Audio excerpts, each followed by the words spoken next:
प्रकरण 21. गोकुळ पुनर्वसन प्रकल्प. एका बालिकेच्या येण्यानं सुरू झालेल्या गोकुळ अनाथालय प्रकल्पातील मुलांची संख्या वाढत होती. मुलं लहान होती तोपर्यंत त्यांचं शिक्षण, जेवण खाणं इथपर्यंतचं नियोजन सुरू होतं. मात्र ही मुलं मोठी झाली की त्यांचं काय करायचं? त्यांच्या शिक्षणाचा, रोजगाराचा प्रश्न मावशींना अस्वस्थ करत होता. यातूनच या मुलांच्या पुनर्वसन प्रकल्पाचा विचार सुरू झाला की त्याला आकार यायलाही सुरुवात व्हायची. हे मावशींच्या कामाचं वैशिष्ट्य. गेल्या 17-18 वर्षात मातृमंदिरचं हॉस्पिटल हे खऱ्या अर्थानं सर्वसामान्यांचं आधारस्तंभ झालं होतं. अडल्या नडल्याला हे रुग्णालय हाच आधार होता आणि मावशींचा येथील असणारा वावर हा एक अभूतपूर्व चमत्कारच असल्याचा साक्षात्कार अनेकांना होत होता. त्यामुळे मावशींबद्दल एक श्रद्धेय प्रतिमा सर्वसामान्यांच्या मनात उभी राहिली होती. अनेकांना मरणाच्या दारातून जीवन मिळाल्याचा आनंद होता. अनेक स्त्री पुरुषांना त्यांच्या मुलांच्या जन्माला मावशींनी केलेले उपकार कसे फेडावेत हे समजत नव्हतं.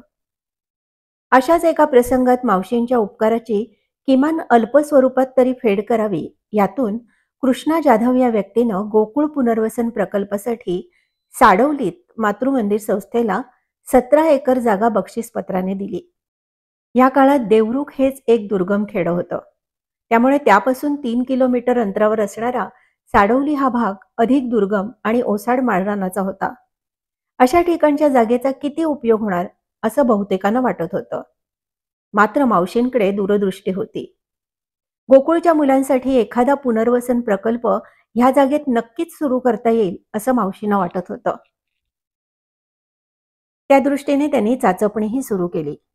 गोकुळमधून बाहेर पडणाऱ्या मुलांच्या हाती कौशल्य असेल तर त्यांना रोजगाराचा प्रश्न भेडसावणार नाही असं मावशींना वाटत होतं. त्या दृष्टीने साडवलीच्या जागेत मुलांना तंत्र शिक्षण देणारं प्रशिक्षण केंद्र म्हणजेच ITI सुरू करावं अशी संकल्पना होती. या माध्यमातून ही मुलं स्वतःच्या पायावर उभं राहू शकतील. अर्थात यासाठी एखादी कंपनी पुढे आली तर मोठी मदत होऊ शकेल. ह्या विचारातून त्यांनी किर्लोस्कर कंपनीशी संपर्क साधला. कंपनीच्या व्यवस्थापनाला ही कल्पना आवडली. त्यांनी जागेची पाहणी केली आणि प्रशिक्षण केंद्राबरोबरच सायकल कारखाना सुरू करण्याचा मनोदयही व्यक्त केला. या निमित्ताने कोकणात देवरुख परिसरात पहिलाच कारखाना सुरू होणार होता आणि प्रशिक्षण केंद्राबरोबरच या कारखान्यात रोजगाराचीही संधी मिळणार होती. त्यामुळे साहजिकच संपूर्ण सहकार्य करण्याचं मातृमंदिरने किर्लोस्कर कंपनीला आश्वासन दिलं. प्रशिक्षण केंद्र हे पूर्णतः गोकुळच्या मुलांसाठी असणार होतं. त्यामुळे संस्थेला निधी उभारण्याची गरज होती. ही जबाबदारी मुंबई कमिटीने घेतली. त्यानुसार आर्थिक सहाय्य जमवण्यासाठी स्मरणिका प्रकाशित करण्याचं ठरलं. या स्मरणिकेच्या माध्यमातून 1,20,000 रुपयांचा निधी उपलब्ध झाला. याचं प्रकाशन मुंबईच्या शेरीफ श्रीमती लीला मुळगावकर यांच्या हस्ते झालं. मात्र किर्लोस्कर कंपनीने काही कारण देत नियोजित प्रकल्प रद्द केला. त्यामुळे पुन्हा नव्याने अन्य पर्यायांची शोधमोहीम सुरू झाली. या दरम्यानच्या काळात गोकुळ पुनर्वसन प्रकल्पांतर्गत मुलांना प्रशिक्षण केंद्र सुरू करण्यासाठी मुंबई पातळीवर प्रयत्न सुरू झाले. ह्यात AWO जर्मन या संस्थेच्या पदाधिकाऱ्यांसमोर संस्था कार्यवाह मंजुताई भिडे आणि अलवारीस यांनी हा प्रस्ताव मांडला. संस्थेच्या पदाधिकाऱ्यांनी असा प्रस्ताव पाठवण्यास सांगितलं आणि ह्या प्रशिक्षण केंद्र इमारतीसाठी संस्थेने निधी मंजूर केला.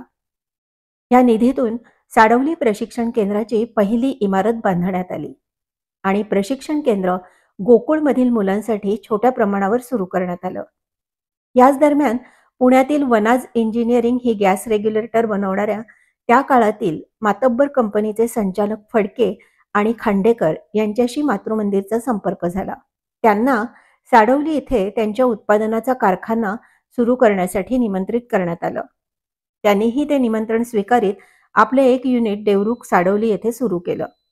संगमेश्वर तालुक्यातील हा पहिला कारखाना आणि औद्योगिक वाटचालीची सुरुवात होती. गोकुळ पुनर्वसन प्रकल्पासाठी उभारलेल्या निम्म्या शेडमध्ये विद्यार्थी प्रशिक्षण केंद्र सुरू झालं.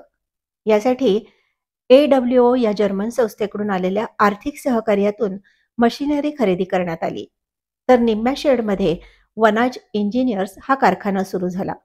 ह्यावेळी वनाज इंजिनिअरिंगने मातृमंदिरच्या प्रशिक्षण केंद्रासाठी आवश्यक ते तांत्रिक आणि सर्व ते सहकार्य करावायचं हा अलिखित करार झाला. ITIचं हे प्रशिक्षण केंद्र म्हणजे गोकुळमधील मुलं आणि ह्या परिसरातील मुलांसाठी कौशल्यावर आधारित प्रशिक्षणाचं महत्त्वपूर्ण संकुल. इथे welder, fitter, wireman, electrician, motor mechanic, tailoring असे विविध प्रशिक्षण विभाग सुरू करण्यात आले. संपूर्ण संगमेश्वर तालुक्यातील विद्यार्थ्यांना या माध्यमातून तंत्र शिक्षणाचा फार मोठा आधार मिळाला.